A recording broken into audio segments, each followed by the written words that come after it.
Now, SABC's United Nations Bureau Chief and Correspondent Sherwin Bryce-Pease has been elected as the President of the UN Correspondents Association. It's the very first time that an African has taken over this particular position. But let's chat to Sherwin. He's joining us from his hometown, East London, not New York this time. But it's an absolute pleasure for him to be taking time off, no doubt. Sherwin, good morning to you.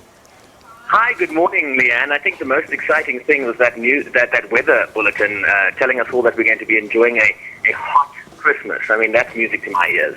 Yeah, I'm sure it is, because at the end of the day, I mean, you would be sitting in earmuffs and big coats right now in New York, so at least you can be sitting in a costume at home. Listen, congratulations. We're so proud of you here, Sherwin. Thank you. Thank you so much, Leanne. It feels really good. Yeah. I mean, I feel good for myself. It's such a huge honor. You know, the first South African, the first African to head this Association of International Journalists. I feel good for my company, the SABC, and I think it's people, and I think you'll agree with me, who are in need of some cheering up after the battering we've been getting in the media. And I'm also happy for the UN Correspondents Association, because, as I said, they've elected the first African to lead the organization.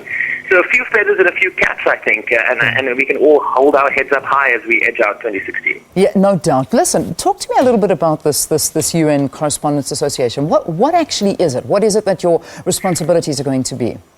Well, I've been elected president of a board of 15 members of the International Press Corps that sits on this board and basically represents as a liaison between the International Press Corps and the United Nations. Remember, a lot of us, Leanne, are resident correspondents. We have offices at the United Nations. We use their facilities, office space that needs to be assigned to media houses, of which, there's very little going at the moment. There are access security concerns. We facilitate press conferences by civil society groups, Human Rights Watch, Amnesty International, groups that speak to some of the hot issues of the day that UN journalists deal with. We try to bring officials and journalists closer together. And then, of course, the big one is the annual UNCA Gala Awards, where we honor journalists from around the world for their work in covering the UN. We've been recipients of 2 awards from that Gala Awards evening.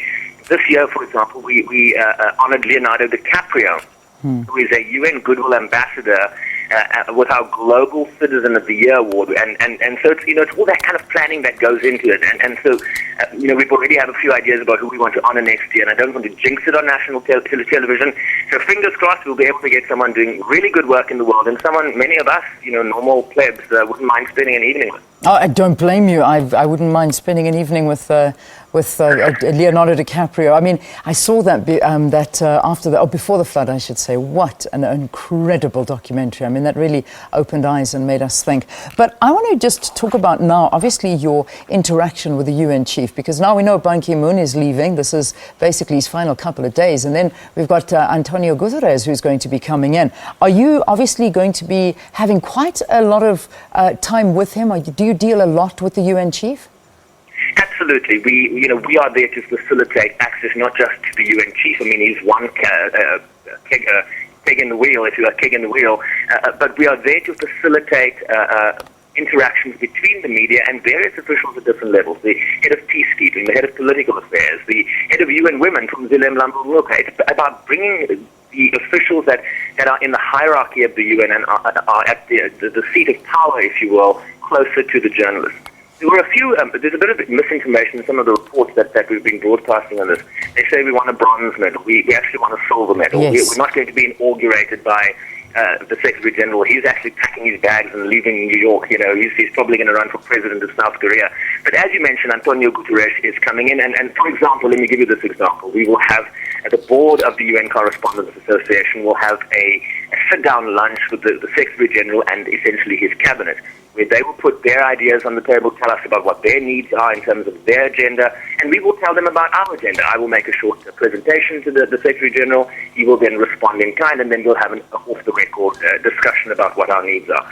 So, it's that kind of facilitation and interaction that's going to be so interesting from a journalistic point of view, but also hopefully representative of what the needs of our journalists are. Yeah, I'm glad you corrected that, because it was a silver that you guys won. In fact, I think the year before, and again, correct me if I'm wrong, but I think you won bronze in the previous year, silver this year, and correct. Next year we're going for gold, right? Well, next year I'm not going to be able to enter because I'm going to be president of the organization. I suppose you skipped the gold. One thing up for the other. You skipped the gold and went straight for the presidency. Well, I certainly can't get, and I don't want to be accused of giving myself gold. No, you're quite right. I like your work, Sherwin. I like the way you think. Listen, it was. I think I'm going to use the definition. It was a year and a half. Not necessarily only here at home, because I mean it was politically charged here, but in the US, it was insane. I mean, I remember speaking to you the morning after the declaration of President-elect Donald Trump, and next year, with all due respect, I mean, it is going to be a very fascinating year as soon as we see the Trump presidency coming in. What are you anticipating for next year? Well, I think Donald Rumsfeld, the former Defense Secretary of the United States, I think in a speech in 2002, in a feeble attempt to justify the invasion of Iraq, spoke about there being a lot of unknowns. And I think that sort of encapsulates how a lot of journalists, how a lot of Americans are feeling. There are a lot of unknowns. When you talk about a President-elect Donald Trump, no one really knows what to expect. I mean, this is not a policy wizard, but he certainly has presence, and he's putting together a cabinet. A lot of these cabinet positions will have to be vetted by the Senate. His inauguration is on January 20th. We hope to be there.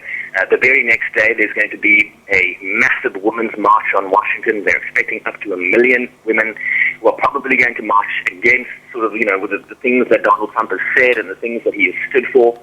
So it's going to be, I mean, you talk about, an exciting election, a political year in South Africa. I think there are many, many countries around the world that are going through transition. I think we are going through a political evolution worldwide, whether you're talking about the United States, whether you're talking about German Chancellor Angela Merkel's re-election. The French have an election next year that's going to be very interesting in terms of a right-wing party that could do very, very well. I think we are in flux, and it's not just national politics. I think it's the world over. Yeah, well, Sherwin, we look forward to many more interactions with you out of New York, and most importantly, have a fabulous festive season with your family and your friends, and enjoy your break before a very busy year next year for you. And again, congratulations. Thank you so much, Leanne. Absolute pleasure. That was Sherwin Bryce-Pease. He's here. He's back in South Africa after winning that silver medal. It was a fantastic one, the UNCA's silver medal, and of course being elected the very first African president of the UN Correspondents Association. A great honor. And of course, it's our very own Sherwin Bryce-Pease. Well done to him.